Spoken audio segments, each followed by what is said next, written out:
I love asking first question that really kind of summarizes things that people have learned. And one thing that I've noticed from diving into your content a little bit is the transition that you've made from, let's say, like BMXing to video editing to having a job and then freelancing and then building your own business now. And that's a lot of stuff. One of the missions of this show is to teach online business to beginners or starters, as 37 Signals calls them. And I'd love to ask you if you were to, let's say, create a course that packaged what you've learned about building an online business throughout that transition. What are some of the like main headlines or curriculum buckets that you would have in your course? I love the question. You know, the first thing that comes to mind for the main headlines, if I'm starting over right now, teaching someone with what I've got is flow like water, you know?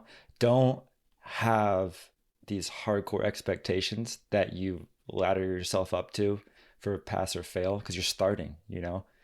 You gotta hop, you gotta get in the water, you gotta stay strong and see where it takes you.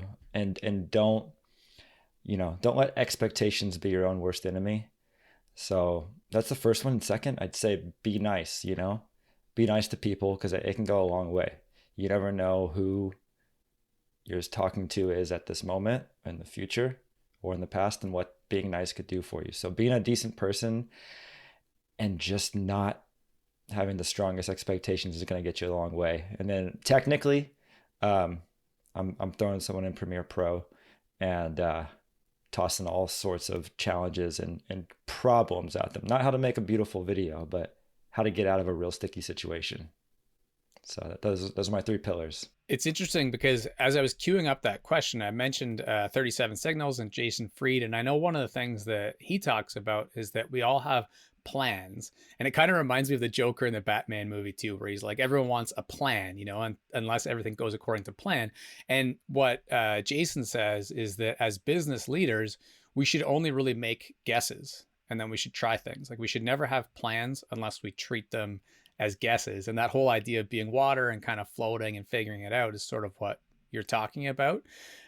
When you mention Premiere Pro, so obviously your bias video editing, that's probably somewhere that we can go. A lot of beginners literally probably don't even know what Premiere Pro is or why you would quote unquote throw them into it. So if you give that kind of like high level overview of why you say technically you would probably throw someone into Premiere Pro, like why is that? Well, much like I just said there, jumping in the deep end with technical terms. But yeah, Premiere Pro is a video editing software. You open it up, it looks confusing. It is confusing. And it's one of those, it's a pivotal toolkit in what I do, which is making videos. Um, and, you know, I think something I also learned along all these times that can step on what I've just said is that, like, at the end of the day, tools are tools. And if you obsess too much over what tool you're using and why, you're getting in your own way. It's all about you're making a video. That tool, whether it be Premiere Pro or the bottom tier, which is a program a lot of people use called CapCut. Like at the end of the day, you're putting stories in a specific order, videos in a specific order to tell a story. There's no wrong way to tell a story. When you say that there's no wrong way to tell a story, I think that's a pretty interesting thing because you'll see a lot of people, post on socials, or obviously there's a lot of books that are like a guide to storytelling, or like if you want to be a better storyteller, here's 10 books you should read. So let's tackle that one a little bit. When you say there's no wrong way to tell a story, what do you mean? So what I always love to say is like what is a good story? A good story gives you a feeling. And you don't need to get that feeling from once upon a time. It can come from all sorts of wretched things, whether they're put together well or not. Like, some of these videos you see on TikTok today, they're pretty random, authentic, organic. And then you can watch one of these like beautiful Nike video ads that you've probably seen during the Olympics. Both those videos can ultimately give you the same feeling. Levels of production are crazy different. The techniques going in them are crazy different. So when I say there's no wrong way to tell a story, that's what I'm saying. It's like If you can communicate authentically, great. And you can do that with a phone or you can do that with a $1 million budget. And it's just how you get there. Yeah, before my uh middle brother passed away, he one of the things he used to do was write stories, and like he had a goal of kind of like, I guess, creating stuff that I don't fully understand because it was very fantasy sci-fi based, which is kind of not like my interests, but I would say somewhat similar to the Hunger Games, maybe a little more sci-fi fantasy side of things. But one of the moments that I can never forget is driving with him and him saying that he wanted to start making movies, right? And it was fascinating to me because for some reason, he always felt like the only way to do that would to have this book be sort of successful and the stories out there, and then maybe you get this classic like Hollywood contract and offer, and you're able to go turn this into a movie now, and like it's a 20-year project all of a sudden and your life's work. And I was like, well, you have a camera, like just go start making movies. And no matter how many times I would say it like that, not only did he not really understand what I was saying, but I think he actually like would get increasingly frustrated. As someone with a background in video and film, like, do you see that a lot?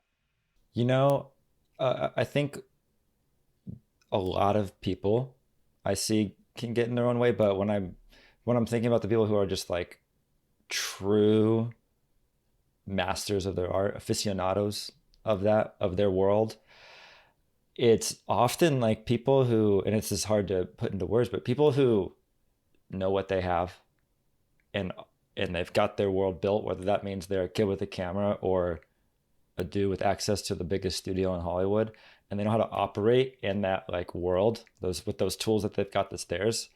And it's like embracing what is yours and what's you're capable of, and figuring out how to use those, like eliminating tool sets or massive tool kits to push what you've got. And it's like when you start pushing what tools you have at your disposal, whether that is the 100-man crew or the iPhone, that's when creativity still starts pouring out. But zooming out big time from your question, and just like how powerful storytelling is, like how precious it is for you to read stories your brother wrote at this point, like that, it's just like what I say is stories give you feelings, and those feelings can come from any way, shape, or form. It could be who wrote it or what is written by someone you don't know. And again, it's just what are your tools and how can you push the right buttons with what you got. And it can be limiting to think, oh man, once I beat this level, like I'm going to have access to a red camera and then I'll really be able to do what I want to do. But what you've got is enough. It's just you got to find that way to inspire yourself creatively to really push on those buttons. Yeah, I remember when I first got into filmmaking at all, which I haven't really published a ton, but I've got a lot on like lacy hard drives and stuff. And I've gone out and shot a lot and then just, got caught up with life and didn't edit enough. And some of it's, I wouldn't say gone to waste because I'll grab those scraps someday in some spare time, like a painting, but it'll be a video and, I'll put them to use. But I do remember that phase of like wanting to get a wider lens or wanting to get like gimbals. I remember, wanting to get stabilizers and things like that. And it was this crazy, I say crazy, but it's just, maybe it's a natural progression for most people, but it really did hold me up in terms of like just getting started.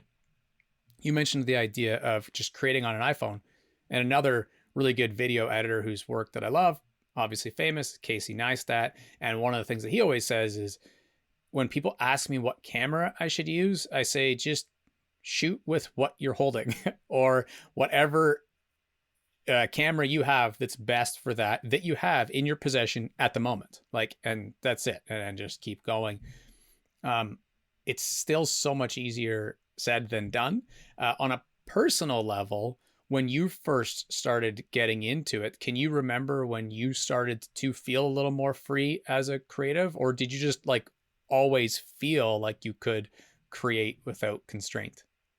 It was so I first started coming from the world of BMX. So it was like BMX being, doing tricks on a bike. like we see in the X Games. And so what I first started doing was taking my dad's camera, filming us on like a 1 foot tall piece of dirt that we shaped up in the abandoned lot next door.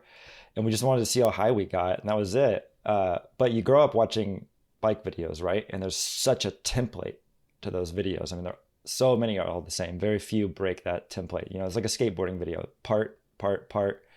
You see one guy ride.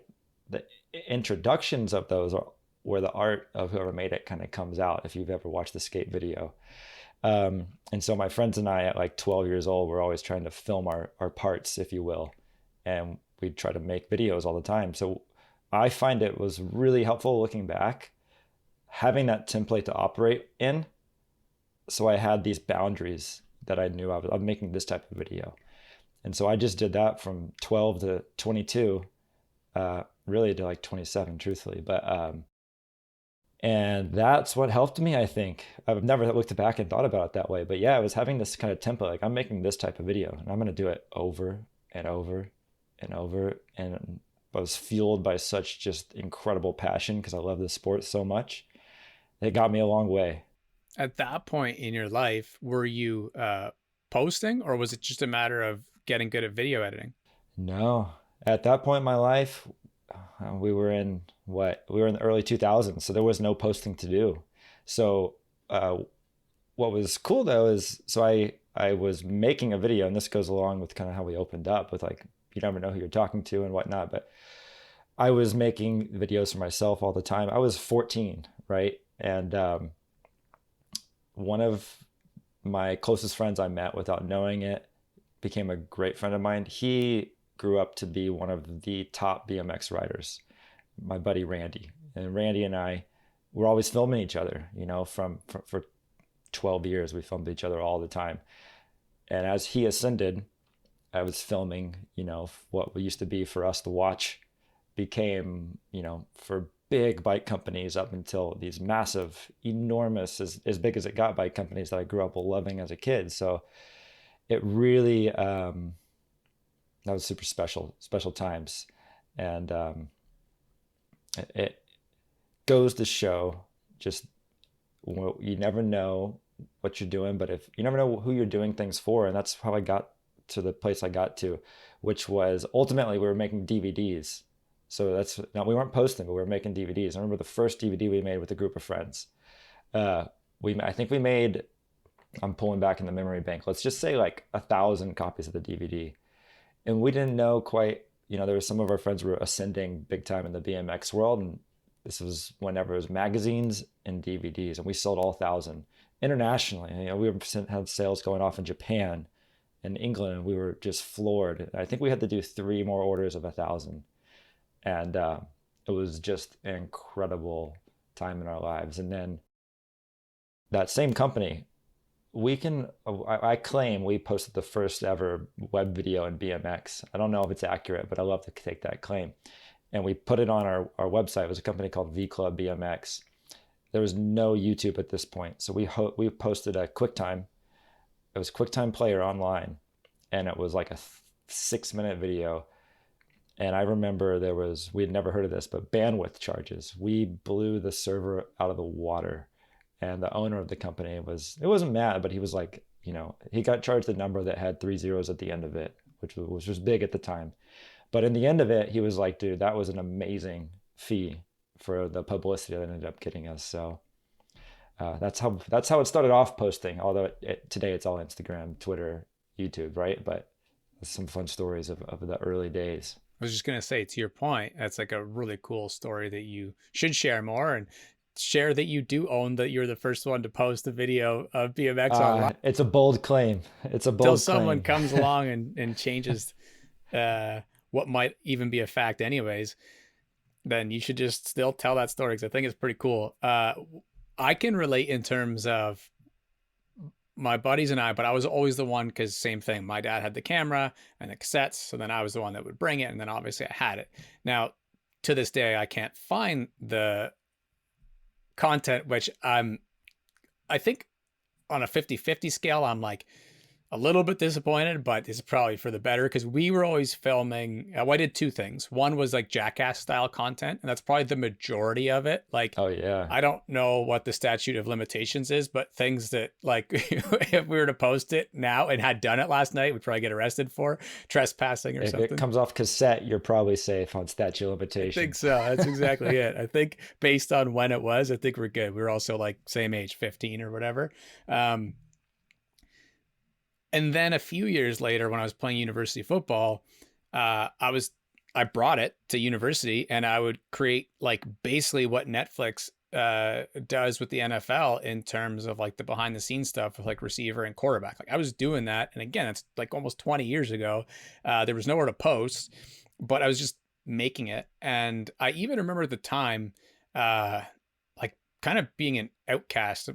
Like I was the only one who did that, I guess, looking back. But to me, it was like what was normal. I was like, and then now, fast forward 20 years and you have people saying, like, document the process, like, document, don't create. And this is how you create good stuff. And I'm like, whether it's that or storytelling, I, I don't know why, but something happened where I came about it a bit naturally, or there was some natural interests there. And so you mentioned selling the DVDs, and that's a pretty cool part of the story too. Was that your first taste of entrepreneurship, or had you sold anything before that? That was, yeah. I mean, yeah, we were selling shirts, and I say we, it was one guy owned it, but we were a group of friends, and we loved each other. We loved riding bikes together, and we were so lucky that basically every single one of us, I think there was seven, had their moment riding BMX, and it kind of all happened together, and people saw us as this group. And I would always write the blog posts for the website, and I was the guy with the video camera, so I'd take pictures as well. Um, and then we were like, well, how the heck do we post a video, which got us to where we got. But yeah, that was my first real taste, was helping someone who owned the company like have a online presence. I was like, hey, this website's ugly. Like, let's try to make it look good. Or like, hey, it's just a big picture with a button. Like, let's do blog posts. And so yeah, that was the first real taste. And at the time, it was nothing but entertainment and wanting to do a good job with what was a vision of us who are buddies online, and look like those pros that we always saw.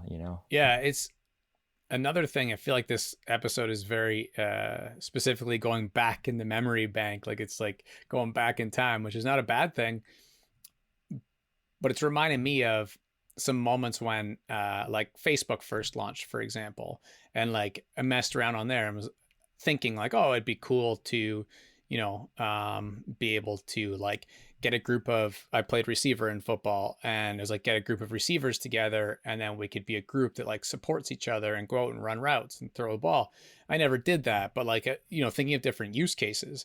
And then now looking back, I'm like, I mean, it was probably 15 years before groups was even created, but Right. I was like, imagine you were like the first Facebook group for BMX or something. Like it'd be insane. Now, obviously, you were extremely early to creating a website, posting a video, all of that. Can you remember, like, was there any talk of like keeping that group going, or why did that come to an end? Honestly, it came to an end just due to everyone's own success. It was a clothing company, and in the world of BMX, like you kind of, when you get sponsored by a frame company or a parts company, things are going your way.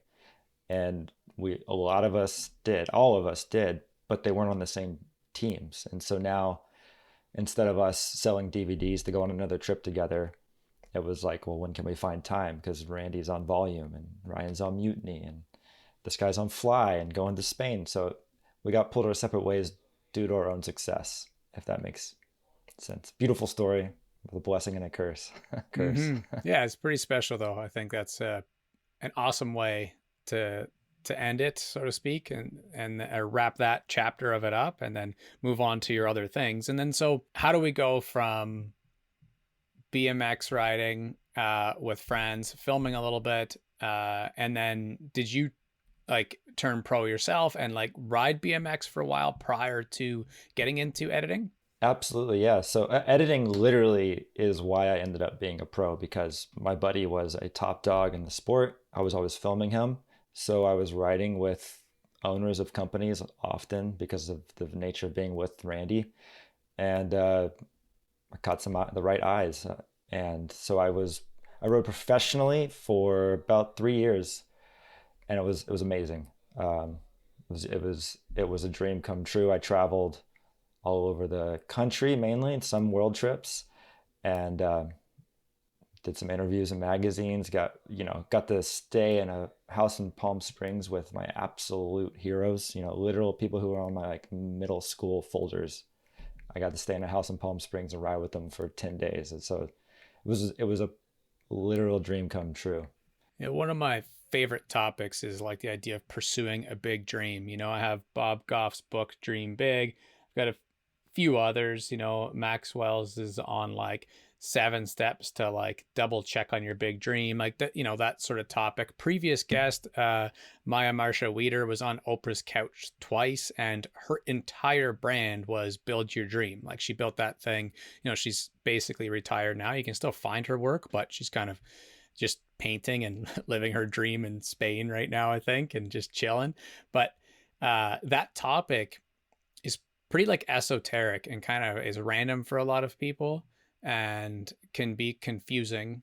But when I think of sport, could be basketball, could be football, and in this case, it could be BMX. It's like a little more clear for people to see. Like, I want to do this when I'm older. That was obviously something you aspired to do. I don't have to ask that question.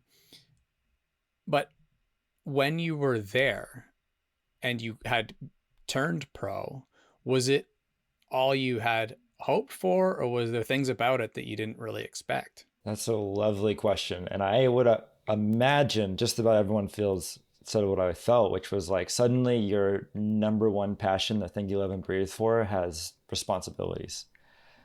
And I reached the point to where it was almost once a month there was a plane trip somewhere to ride bikes somewhere. And it started to feel like a responsibility. You were filming for a video that wasn't your idea. And so you're like, oh man, like I've really got to buck up and like get some energy so that I can deliver on this. And then I've got a plane flight. So it was never something that I disliked, but it was surprising to be like, wow, even the thing you love the most can turn into a responsibility. I just watched I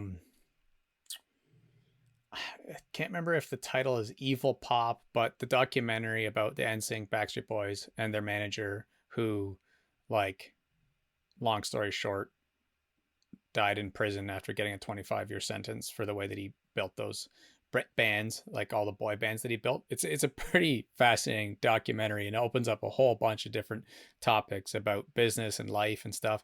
But that was one of the things that I wish they would have talked a little bit about, was like, did Justin Timberlake still enjoy touring, or was it all of a sudden like you felt like kind of the dog and pony show?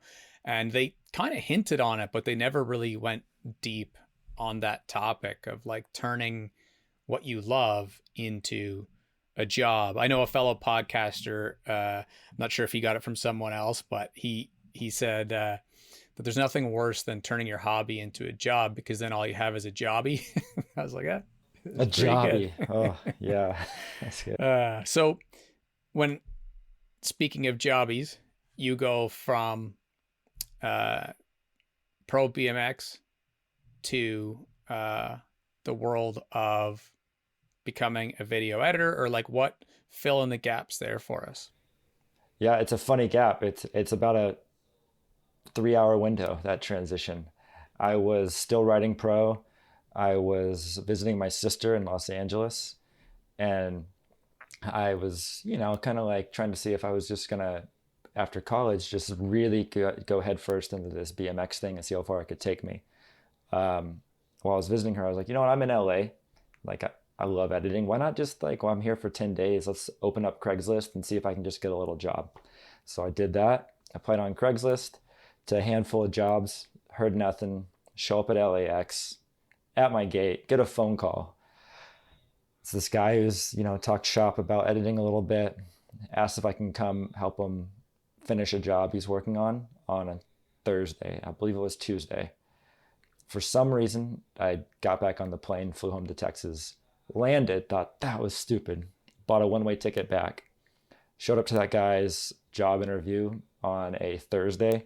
Started working out of his guest bedroom that afternoon. I was like, kind of odd.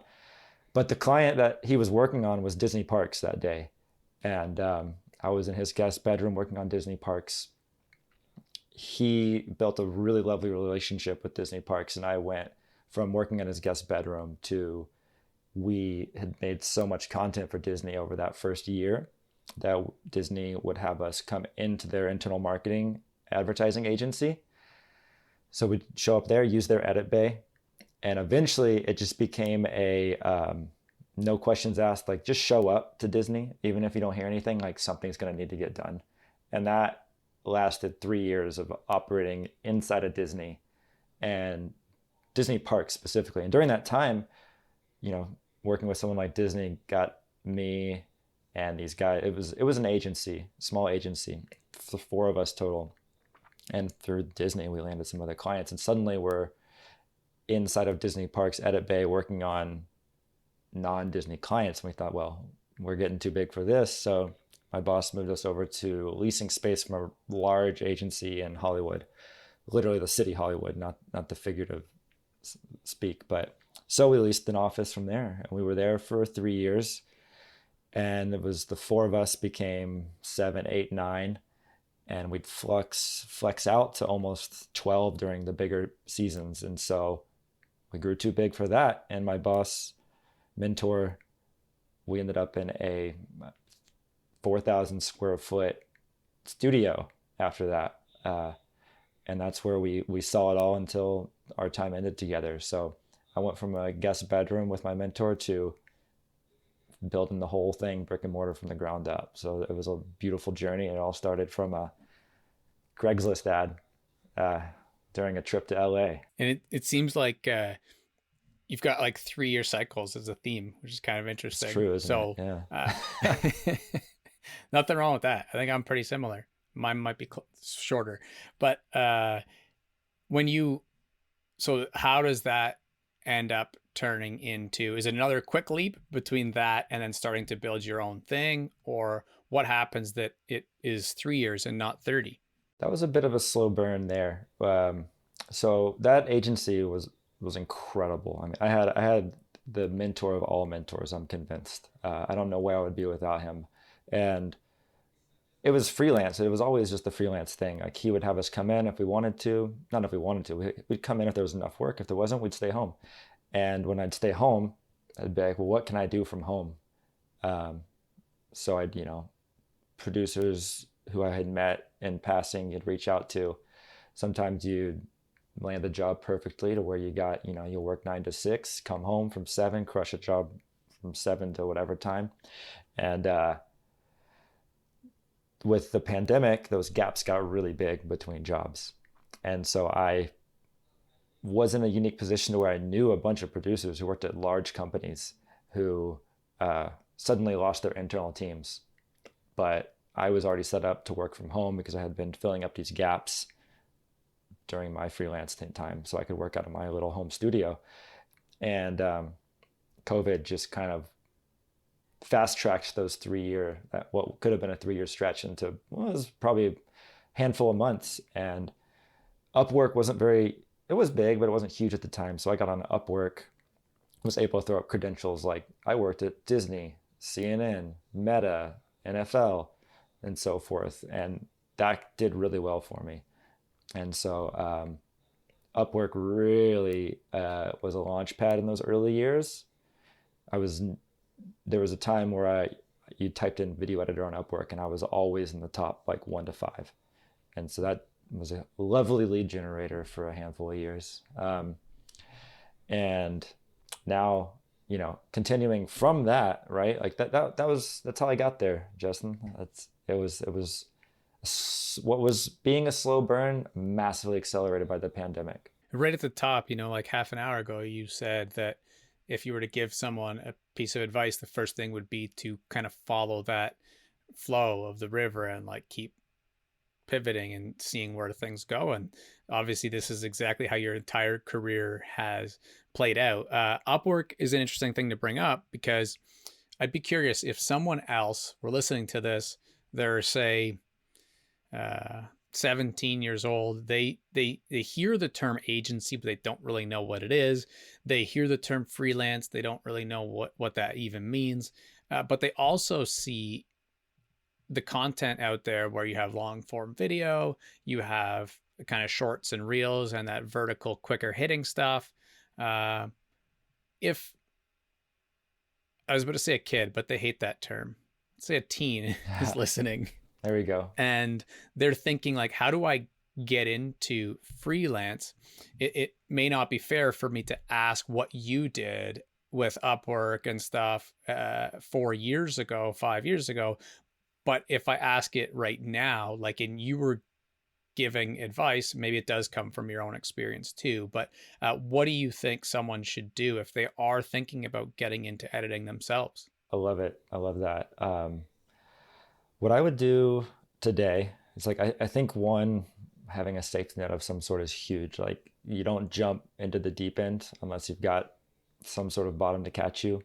Um, so whether I'm at mom and dad's or whether I'm got a nice job where I can pay rent on the side, but I would use one of those online platforms. You know, you'll find a lot of hate on them because you aren't going to land the most amazing, beautiful clients, but it's a wonderful space to operate in that does provide kind of those boundaries for you. So I would get on all of them: Upwork, Fiverr, Contra, whatever other ones you might know about.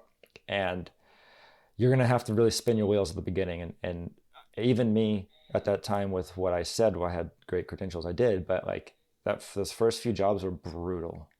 And you just got to know that. Like, don't make a sweeping judgment off those first 1 to 5 jobs, but just know that those first 1 to 5s, you're probably going to suffer a little bit, but you're going to get that snowball rolling. That's going to start getting enough momentum to roll down the hill and get bigger, and jump from one client to the next. Learn along the way, ask questions, and don't ever be too confident. When you say suffer, what do you mean by that? Well, I can give you a literal answer. Is like one of my first jobs on Upwork. Someone asked me to put a song against a different video. Easy job. Did it. The guy was like, I don't like the way this looks. Failed me on Upwork. Didn't pay me the money that he was going to pay me. My first job on Upwork was an X. Didn't complete the assignment. And I was like, I did it. The guy just didn't like his own idea.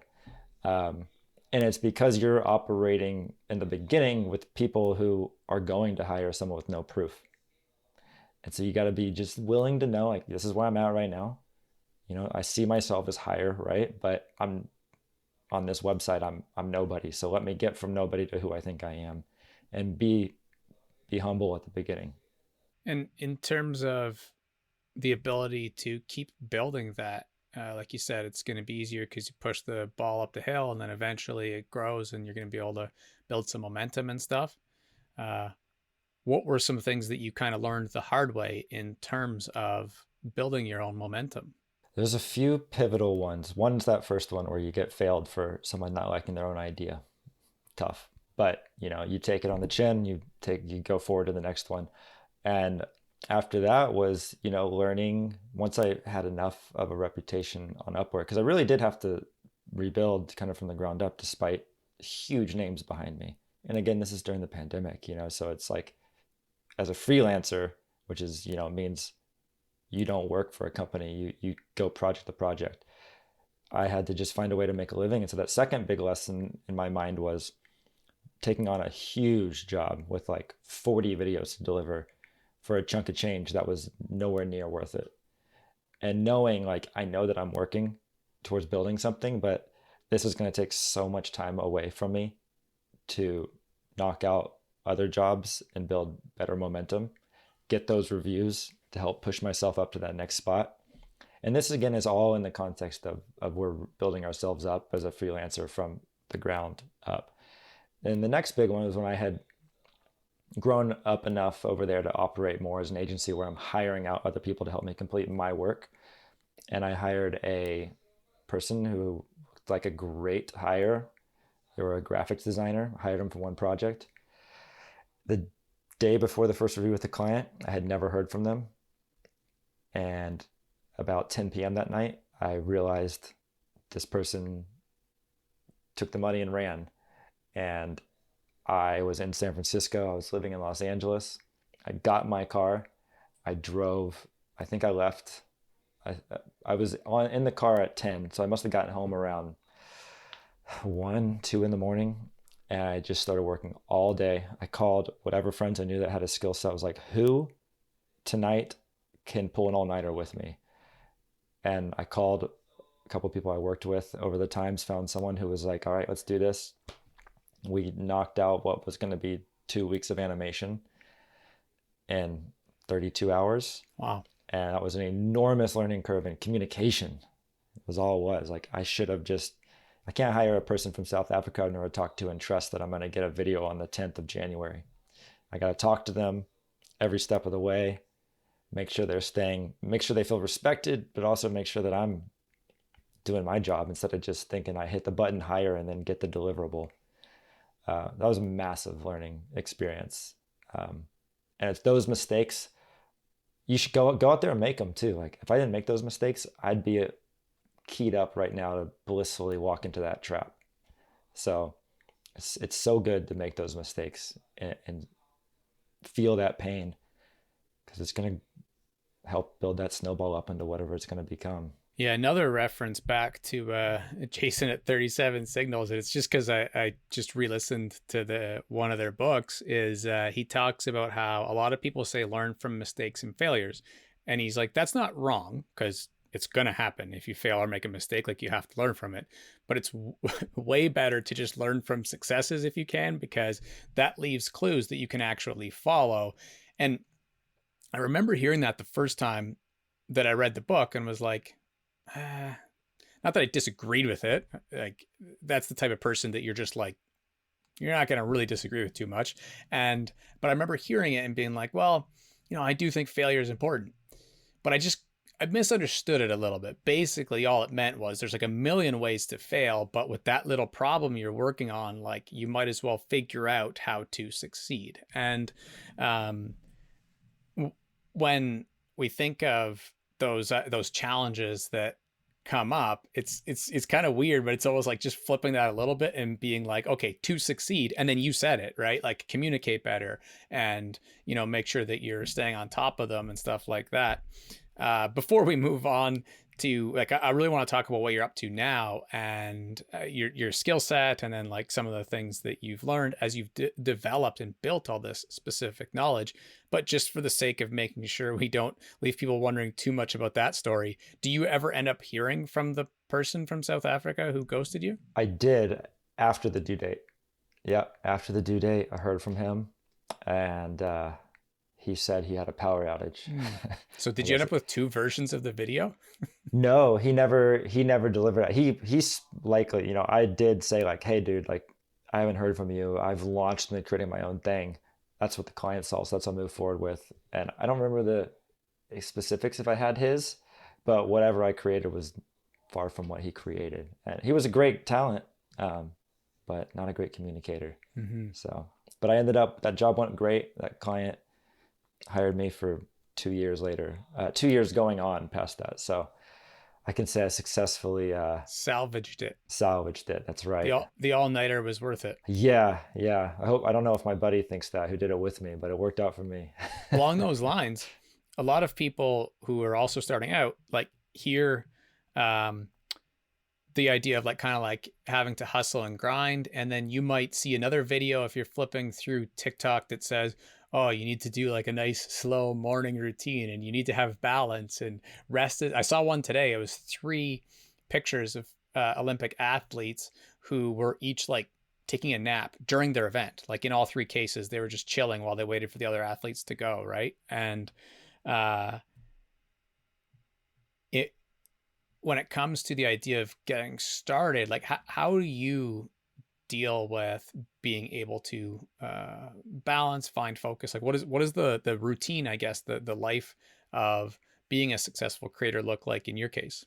That's a great question. I think I don't want to necessarily put the flag in that I'm a massively successful creator. Like I'm still climbing towards that. But I think one of the great things is I'm fueled a bit by self-doubt.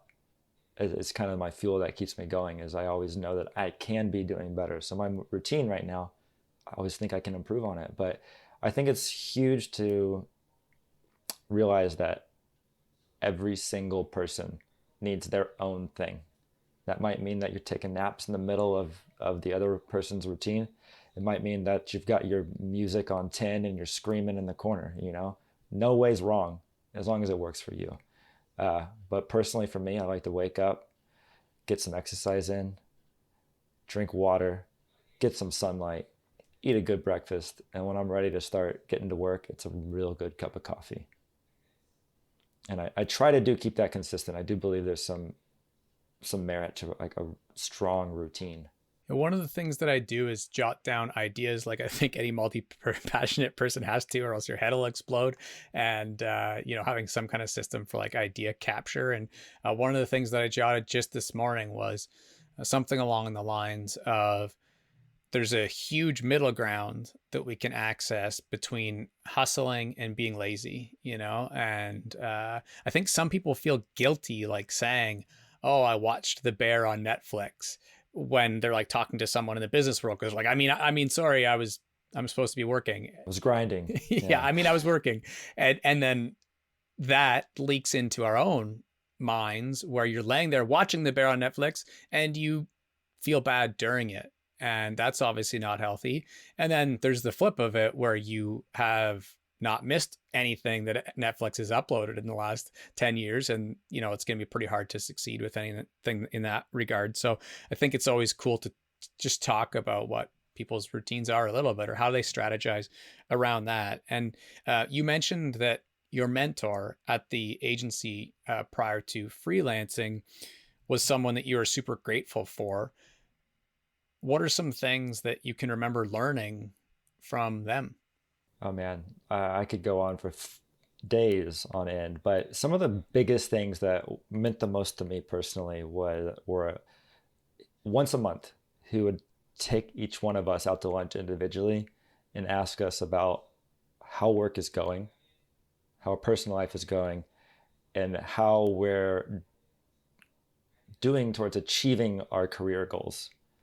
And he would literally take those conversations and then go back to his own notes and come back for that next meeting and tell us like, hey, you mentioned that you really wanted to get better at the budget. So I'm going to bring you in when I'm budgeting out these jobs, and you can hear how my conversations go with the producers. He also, one of the greatest things, some of the things that annoyed you the most, like at any moment, he could show up to your computer where you're editing in his offices, point out the most random part of your video and say, why did you do that? And in the early days, I'd be like, oh, I don't know, it just, kind of felt right. He would berate you if that was your answer. And so I eventually learned and developed the skill set of like any one piece through any of my videos, I can tell you exactly why I did it, what the purpose is and what the drive is behind it, and what I'm looking to achieve due to that one specific point. So developing the skill set of like being intentional with all of your decisions was enormous, along with those, communication that he had with us on those check-ins.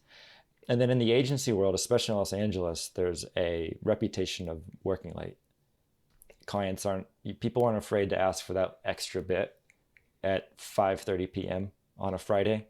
It's just the culture that exists. If we worked late, 7 times out of 10, we would get sushi for dinner, and he would times and a half our rate. And nobody that I ran into ever did that. And often you'd be working late and you'd show up to your desk, you'd be like, George, it's time to go home. I was like, well, this is due like on Wednesday and I got a lot. He's like, it's time to go home. So just really taking care of us, challenging us, and communicating so well with us. It makes me think of like a great football coach, or something like that, because it's that balance between accountability and Oh yeah. still having your thumb on the pulse of like your athletes and what each of them need differently, it sounds like. It's like that middle ground that you were just talking about. Like there's a middle ground somewhere with everything. Yeah, I'm curious specifically about how he towed, or how you've learned to toe the middle ground between perfectionism and shipping the work. Oh, that's a skill set. The person who's got that figured out is living large somewhere with their paintings, maybe like your previous guest, Maya. Yeah. But no, it's tough. It's tough. Something you always challenge with, but with enough reps, I do feel there's nothing that I send out that I don't think could be better, but there's nothing that I send out that I think isn't achieving what needs to be achieved. That's the tough part about art, right? It's like it's always a work in progress. Art, and when you combine commerce, which is what we're doing with an agency, it Mm. certainly adds a level of being difficult. And as an as a writer, I was about to say author because that's true too, but it's slightly different. But as a writer, uh, it's an infinite game figuring out that middle ground, right? Even if you're sending an email newsletter to your audience, or you're posting something on X. In my case right now, I'm so deep in working on a book, like 40 hours a week. uh Wow. and so with that one, it's a bit different because I could easily just work on it for like 80 years and never get it Oh done. yeah. My goal is to make multiple books. So it's like, well, you got to figure out some way to squeeze this timeline. On the flip of that, I feel very intentional about it too, because I hate books that just have too much fluff. Mm-hmm. But you have to start there. And I think video editing is like even the extreme version of, you have to start with a bunch of crap. I used to call it clay. I actually taught video editing in high school for a little bit. And I would tell the kids, I'm like, why do you have two shots? I'm like, what are you going to do with this? I'm like, go out and get 200 and come back Yeah. because you need more clay. Like, that's what I used to. And they probably took that away from there, and they're all Mm-hmm. better filmmakers than I am now. But I hope that they remember that piece, right? Like, I was like, if you went to the store to buy clay, like that's kind of what you're doing. Take the camera, go back out, get some clay, come back, and then you're going to be able to make something. But you don't have enough colors, you don't have enough textures. Like, go get stuff. What are you gonna do with Yeah, this? how you This, going to yeah. make anything? Um, but so that's definitely one of those things that, when as soon as you said the middle ground, it made me think of learning from that boss when he tells you to pay attention to detail versus like, oh, things are due on Wednesday, but you got to go home, and like that sort of must be a really tough thing. It was a dance. It was a dance. Yeah. And some days he did it right, and some days he did it wrong. But I think overall that middle ground was what I remember. Yeah, an infinite game. And so now, what does video editing look like for you right now specifically? Like, I know you have your own company, Cut the Pod, and uh, are you up to more things than that, or like, do you want to just explain what that is? Yeah, absolutely. So today I'm building Cut the Pod, which is a video podcast post-production agency. That's a whole lot of syllables. Basically, I make video podcasts look really good. And doing so with intention that I've learned from 12 years in advertising agencies. Um, who is this brand that this podcast is for, and how do I make decisions that help them achieve their end goal through this vehicle of a podcast? That's what I'm doing today. And is it the only thing I'm doing? I hope it should be in a number of months. But no, I still like this week. I'm going to be starting a job for the NFL. Um, that's not podcast related. I still have these great relationships from my 12 years in Los Angeles and people who I met through these wonderful companies that I've worked with that I'll make a video on. But right now, Cut the Pod is my main absolute focus. And when something is interesting enough to interfere with that, like a job with the NFL, I take it.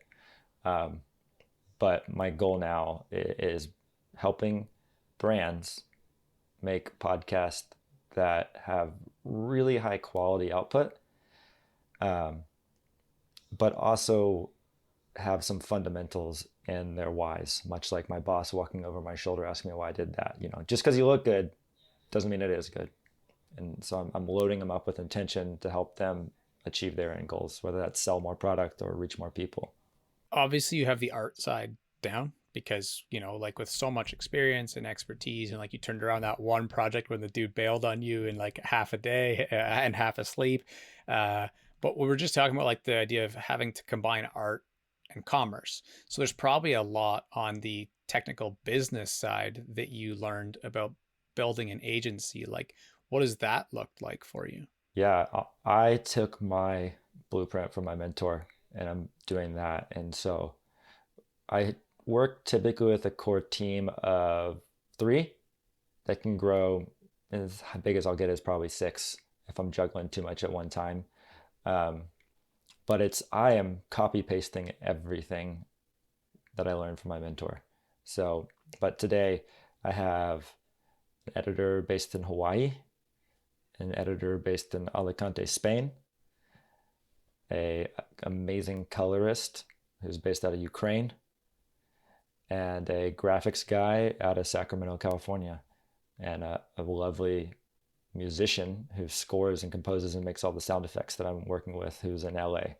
So it doesn't look like four dudes in a 3,000 square foot building in Los Angeles anymore, like I came up in, but it's those same practices, same communication skills, the same massive attention to detail and organization, giving people clear ways to keep the projects organized so that after they work with me for a month, like I shouldn't have to ever ask a question on where something is or what needs to be done next because I have such a massive focus from what I learned in communication. So I'm communication, organization first and second, quality of video third. This part's going to be really cool because I think the topic of building an agency is becoming a buzzword. Oh, I know. Go ahead. It really is. Apparently I've got some passion there. Yeah, it's such a buzzword, and I talk to so many people who take the training wheels off when they're not ready to come off, and they're just like agency because it makes you more money. Um, and yeah, you take the training wheels off, you're gonna fall hard. So I honestly sometimes I think agency is a bad word because it's just such a sexy buzzword right now. You read my mind because that's kind of where I was going to go with things, was just like asking what your take on that as a whole was. And I'll cue it up with two quick little like side points. One, I even find myself, because it's so like it can be sort of like what's the word, intoxicating almost, to like see these, you just kind of said it right, like, oh, agency seems like an easy way to make money. I also, I interviewed Ross Simmons on the podcast recently, and like that's, he built an awesome marketing agency. He's doing it the right way. Like he's unbelievable. Like he would be a cool mentor to learn from. There are a lot of people who do build agencies that I've also interviewed on the show, Buster Shear being another one too. And so obviously there's a version of doing it right. Uh, but I'm pretty busy with a podcast. I'm busy writing a book. And I'm like, all of a sudden find myself thinking, what agency could I build? And then also, I know that there are youth who see that stuff, whether it's on X or TikTok, like this is the first business you should start if you're first getting into online business, like build an agency. And like you said, they're nowhere near maybe even putting the training wheels on and getting a bike yet, let alone taking them off. So yeah, that's what I was kind of curious about, was what your thoughts were on the industry, like overall. Yeah, no, on the industry overall, like I mean, looking at the word agency, it's so interesting right now because it's just a feverish buzzword, um, and it's almost like a trend to start one, and it's just that's just the nature of the internet today. Um, I mean, I talked to two people this past week, one of which who's young guy in his upper 20s, absolutely killing it with his agency, just crushing it, delivering amazing results on a regular basis, both financially and from quality of work. And then I talked to somebody else who is starting an agency and is just nowhere near. And it's just the attraction of money is driving this person to start it versus beating the level of the skill set you're in, whether it is video editing or anything, right? Like for me, I was efficient enough through my years to make really strong videos, and I knew how to communicate to others through my many years of doing rights and wrongs. And I decided I'm ready to do it. So I hired one person as an assistant who grew with me for 6 years now. And then I felt like I had not beaten that level, but gotten comfortable at that level to bring on a second person and then specialists. So I think it's fun to treat things kind of like a video game. Like let's get comfortable with this and then let's stack onto it. Um, I tend to operate at that more cautious rate. There's some people who are amazingly successful that just go headfirst in the deep end and build the plane after they jump out of the plane they're in, right? So for me, that's how I found it to be helpful, and I am anxious and looking forward to finding that next mentor or person of advice to help me turn what I'm doing into a more scalable service.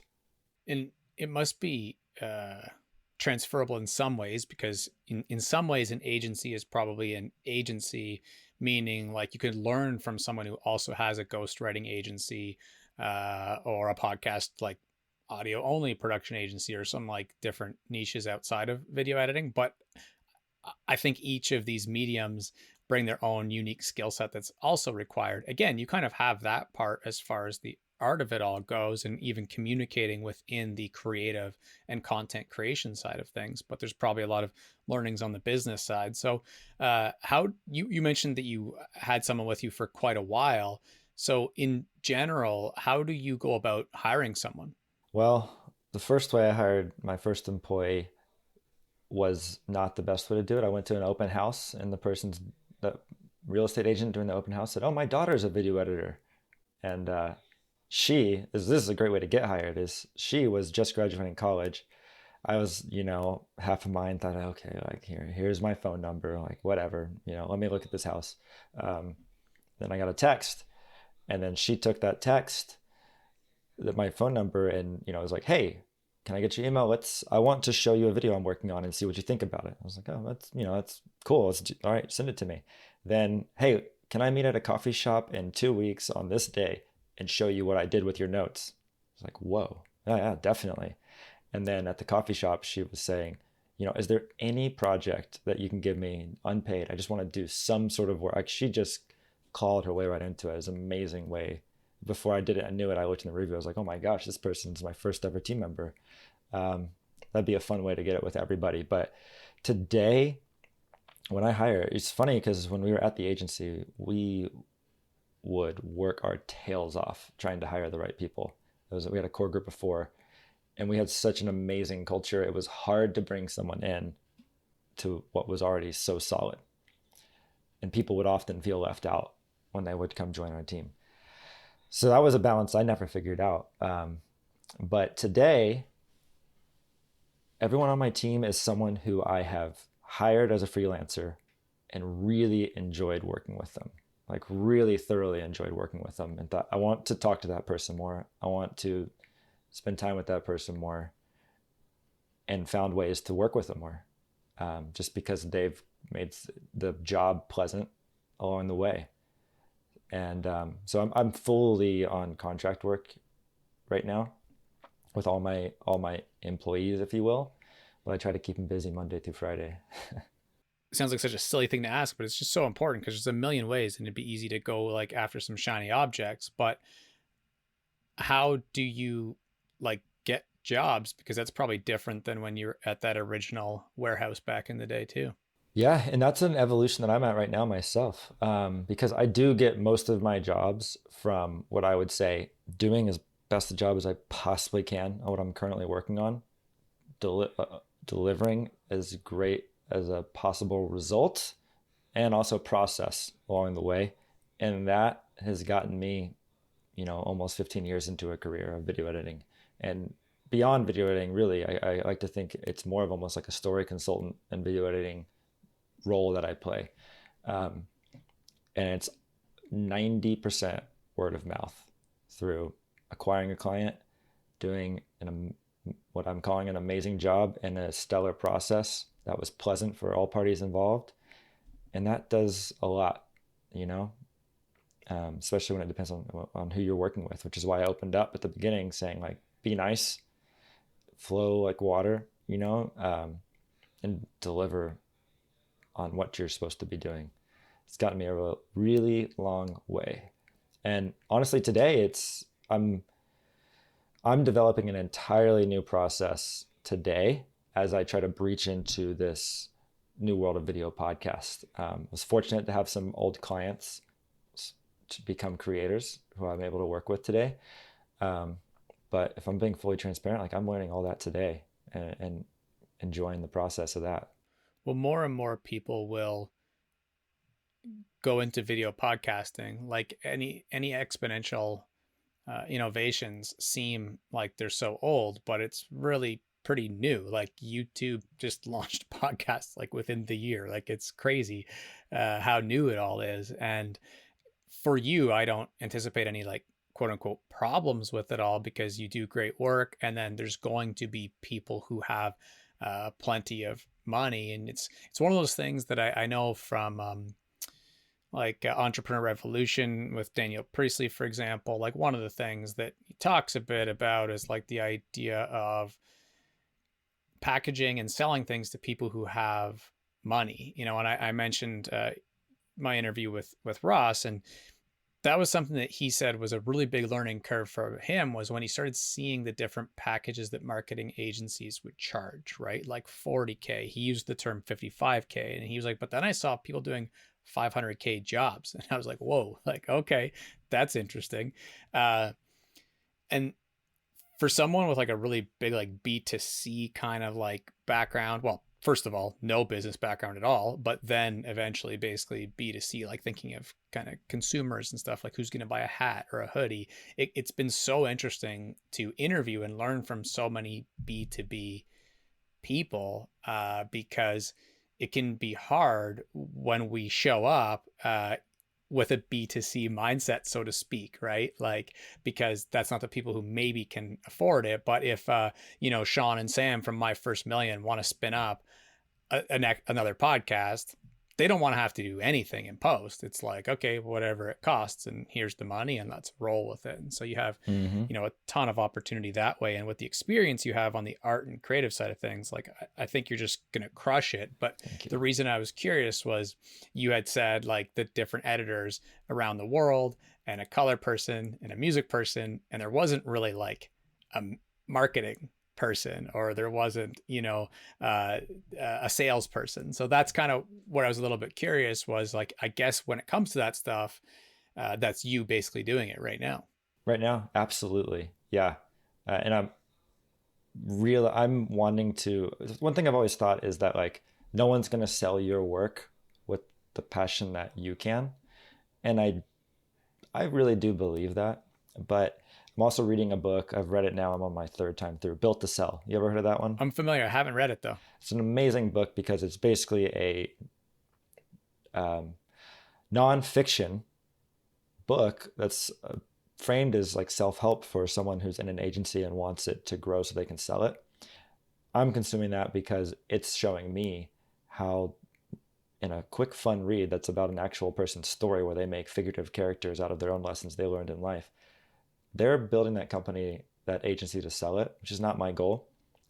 But I realize by building to sell, they're building it in a way in which they can be a little more hands-off strategically. And so it's been a lovely book for me, enough to make it through 3. I might be on round 4, I'm not sure, but it's a fun read. Highly recommend it. Instead of round 4, if you haven't heard of 2 others, I can give you 2 others too. I'm willing to skip round 4. Yeah. But they're really popular ones. But again, like if you ask anyone who knows me, they probably know that I have a decent filter for them, because like, again, I don't really recommend books that are kind of like mediocre, like if I recommend them, I think that they can really serve a lot. Hey, hit me with it. I want to hear them. E-Myth, like I don't know if you've read that one yet. Oh, it's in my Okay, there Amazon you go. cart. Yeah. And then Oversubscribed is kind of another one that's Don't know it. kind of sort of along these same lines of how do you build a business that is so good that people want to buy it, but it's so good so you don't want to sell it either. Mm, Yeah. that's lovely. It's that middle ground, right? Yeah, that's just it. Exactly it. So when you picked your niche, that's the other thing that I'm interested in. That's something that people probably get hung up on. So if you had any insights that could help people on that, like again, this could be broad agency stuff because maybe the agency is specific to writing, maybe it's video, but when you think of like uh, this is the niche, how do you come about figuring out what that was in your case? Yeah, mine was a messy journey, truthfully, because it started off before I was a dad, and it ended with a 2-year-old, ultimately. And so there was a lot of changes, hence the flow like water that came to be, because I love nothing more than a sports video. It's my favorite thing in the world. So of course that's what I wanted to make. Um, but I realized like those jobs take so much out of me because I have so much passion for it that I'm going to make it 101% of what it can be. And that is puts me in a situation to where it's not the happiest house. You know, I'm up late, I'm up early, I'm skipping meals because I can't contain that passion I have for making like just an awesome NFL video. Um, and if you could get me into the NBA with the Dallas Mavericks, you'd never see me sleep again. And so I realized that, oh man, like I've got a 2-year-old, 1-year old when I started really kind of shifting that niche from that mindset. And I realized, what can I do that's going to leverage my experience, leverage the people that I know that I like to work with, and deliver value. And on top of that, in the world of going for project by project, like you can have an amazing month where you have 4 huge videos for huge clients, and you're up balancing so much all day every day, and you don't know when that 5th phone call is going to come in, but someone's going to need it. And depending on who that person is, you may or may not be able to say, hey, you know, I'm overextended, can we just push this a little bit? Or yes, of course I can start tomorrow. You know, you just don't know what that looks like. And so I wanted to find a way I wasn't operating in the dark with a 2-year-old that I want to spend time with. And I realized, looking for that happy middle ground where we are again, is a video podcast comes out on a schedule. Just about, you know, a legitimate solid podcast typically has a release schedule. It's like, I would, if I knew that the NFL or Disney or Meta wanted their videos every 3 weeks, how powerful that could be and how strong of a system I could build with my passion for organization. And so that's how I ended up here in the world of video podcasts, because I know I can deliver, I know I can build an amazing process, and I know when they need the next video. It's huge. You know, on this show happens every single episode, and probably annoys the audience because I say it every episode, but we get to this point where it's like, okay, well, we're going to have to drop the mics relatively soon. I love doing some rapid fire questions to wrap, but then I'm like, oh, there's these other 17 things that we could still talk about. One thing that I do think would be worthwhile just touching on, though, is a lot of people want to start podcasts still. I'm a believer in it. I tell everyone, like, you should start a podcast. Like, maybe your kids will listen after you're dead and gone, and it'll bring a lot of value. Maybe insert reason here. It's the same thing why I think everyone should write as well. And so that argument's easy for me. The one about making it video and audio, that's maybe a different story. But if you're any big brand, like, Yeah. you know, you might as well make it video also. That's how I kind of feel. But because a lot of people starting out won't be able to afford services, like, full transparency, like for me, I cannot wait until I'm like my first million and I can outsource everything that has to do with the show except for this zone of genius that I love doing, which is interviewing. But I'm not rolling from selling $1 million company into this project. Like, mine's from the ground up. Like, you kind of shared yours being from the ground up earlier too. If you had tips for people to improve video podcasts or to make them a bit better before they're able to hire you, what would be some kind of things that you could just rattle off? Cool. Yeah. So one, many phones you can actually use as your camera. Like right now on this chat, I'm not using a beautiful expensive camera. I'm using a beautiful expensive phone. um, so, and if you can't do that, like lighting can really make anything look better. So there's a thing called a key light and a backlight. Look up key light, backlight. Those are going to take you a long way on its own. Um, Audio. You don't need the best thing ever. Get one that is $30, $30 microphone that plugs in USB. It's going to make a massive leap for you. Um, and then beyond that, like just don't try to do too much too soon. Give if you need to do 2 hour long conversations because that's where you feel comfortable, do it and get your chops. Um, or 30 minutes and have that hard end. But don't hop into the editing program if you're not an editor and try to do something awesome. Just start your podcast. Just get to where you feel comfortable at the easiest part and go on. And then I have a little plug, which is I actually have a small guide that is meant to help someone level up their podcast visually, not through post-production, but before they hit record. So I can share a link with that with anyone who reaches out. Sure, yeah. We could put it in the show notes too. Cool. Yeah, that's awesome. I think it'll help a lot of people. For me personally, it's like, again, I have all this like film equipment right beside me. I have quite a few lights, actually like 5 lights in here.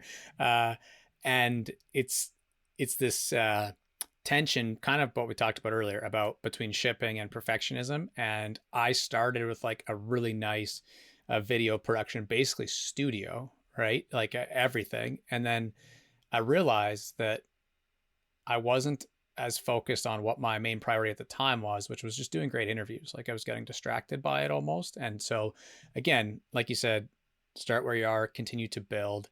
Yeah. And that's where I'll be heading. But I think that those tips can really help people a lot. So you talked about BMXing. We talked a little bit about podcasting. You've mentioned a couple of times being a dad, which is obviously a really important part of your life. One of the things that I had jotted down too was to talk about like your own big dream and goals. Like that's always a fun topic. You're good with brand building too, which I think is cool.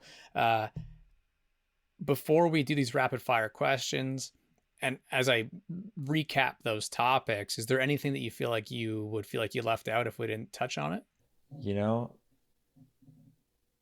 I think we got a lot of it covered. There's all I just one thing I do if anyone does want to pursue a career in video editing or is interested in it, like I love to talk to people who are aspiring video editors. So if anyone wants to find me online, reach out.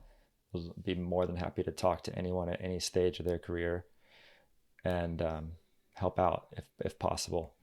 And then if you live in Texas and you want to go on a bike ride, I love bikes.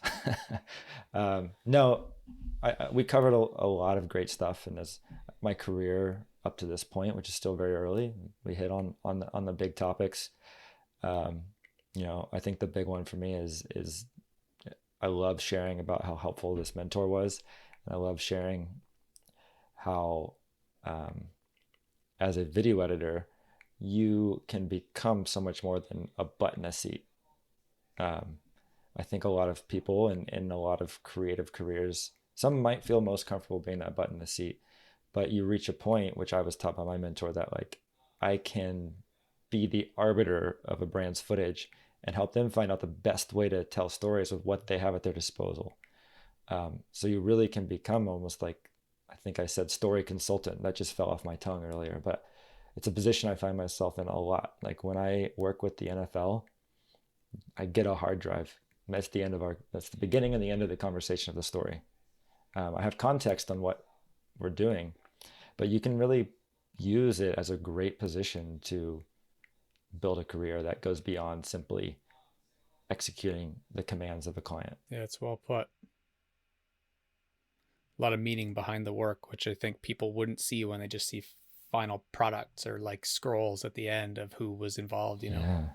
So when the rapid fire ones go, it's a lot of fun. I just kind of try and keep them quick, and it's going to be cool someday to thread these all together. Speaking of video editing, that'll be a huge project, but there you go. You're building it deeper and deeper every time. It's a bigger job. Yeah, exactly. Every single episode, this gets 3 questions longer. But if you were to share something that you are actively learning right now, it could have to do with this stuff, could be completely off topic, but something that you are learning right now. How to build a personal brand. I will resist the temptation to ask too many follow-up questions because they're supposed to be Oh, you're rapid welcome fire, to. but You're it's welcome to. Okay, okay, go for it. Have at it. I know. well, I'll ask how do you find you are learning that? I have worked with one coach. I'm in a separate program, and I know that I have extensive background, and I was not active on social media for 13 years, and I have faith in my story and my skill set, and I think it can resonate with people. So when I'm not too busy, I'm trying to find people who fit are like-minded and can help me pull it out of myself. It's really working, like keep it going, Hey, thank you. because naturally people ask, how do you find guests or how do you end up collaborating with people? And I'm like, I don't know. Honestly, it just ends up happening all the time. But if I had to like put it in like boring terms and like try and like package it for a college, that's what the term would be, right? Personal branding. So, yeah, that's awesome. Well, one piece of advice for the next generation, given that you're a dad, this can be kind of close to home. So, if you were to leave just the one piece of advice, what would it be? Be nice. And if you were to take the lead in the show and become the podcast host, you ask me a question, could be also on these topics or like completely super random. What's a question that comes to mind? What was the most pivotal moment in your career? Yeah, I'll have to go on your show someday. So, because we went through kind of the ups and downs and the transitions throughout your career, and I feel like as you asked that, I was like flashing back to those different moments that you shared, and I would have like quite a few long-winded, like you know, deep topics to discuss around it. But to keep it quick, when I first started, like traditionally, I was a high school educator, regular schools, like like we all went through or whatever. It's just like a high school. And it was not long that I was there that I was like, I don't really fit into this system, which I didn't really fit into as a student, but I could like get by. I managed to like, I call it survive. And as a teacher, though, I was like, I don't think I can do this again. Like, I don't think I can survive this time around. And there's amazing teachers out there. God bless the work they do. But for me, I was like, I can't do it.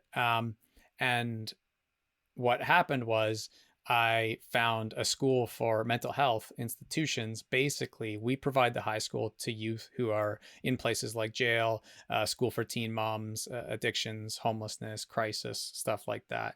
And that's where I was able to kind of do the work that I was trained to do, but in a way that I really preferred doing it, choosing topics, starting with their interests first and working out from there, and like not having to be there for 7 hours every day on bells per se, very individualized. And Yeah. the doing that led to what is probably the actual best answer, which is when I started trying to help them learn entrepreneurship. And that's what led me to Mm. being like, okay, I got to go do something. I have to own something. That's when I started just devouring business books and started the podcast and started to like figure out what is personal branding, what's company Mm-hmm. branding, like what's marketing, and spending the last, 4 years now really starting to figure that out was a huge moment. And that just came because they were all super talented with interesting things that schools don't really teach. And I was like, okay, I got to go Mm-hmm. learn a lot of this so that I can help them be successful with things that are actually interesting to them. It sounds like it was like two moments where you made the decision to like follow passion a bit, yeah? Yeah, I think so. And I think uh, intrinsically, as opposed to extrinsically, in the sense that like I didn't, hey, this is a great way to kind of bring it full circle because you mentioned the idea of flowing like a river and being water, and it was more like the feeling that I was following. Um, and then the first time was less mission based, but the second time was a little more mission based because since I did that, I knew there were things I didn't want to do, like or would be a stupid idea, like start a hoodie brand right away. But I did it because I wanted to see what it would feel like to start up a Shopify store, take the product pictures, get my first sale, which I did. It was, so cool. But like, because kids want to do that. I was like, I don't know how am I supposed to help them? I've never done that. So I did it, closed that. got rid of the URL, I'm done. And I kind of hopped around like I wouldn't advise people to do, but I was doing it with intention because I wanted to know what it felt like to do those different little business kind of things. And then I ended up, now focused on a podcast and how do we grow this and monetize and build it out. But this will be the forever thing. Yeah. Beautiful. Yeah. Well, thank you for asking. And the final question is always, I often ask people why, but I think you've shared for sure that you're a really good person to learn video editing from or stuff about the career. But where could people go to find you online? So X, Twitter is my main place where I'm showing up on the regular. It's my handles Cut the Pod. And then my website for my business is cutthepod.com. So if you can remember Cut the Pod, you can put x.com in front of it, you'll find me. Beautiful. Well, thank you so much for taking the time to do this. I know time is money, so to speak. And especially as a dad, like, that's where your priority should be. So thank you. That's true. Hey, really enjoyed it, Justin. I appreciate you bringing me on. And I'm excited to follow along in the podcast on who you bring on next. Thank you.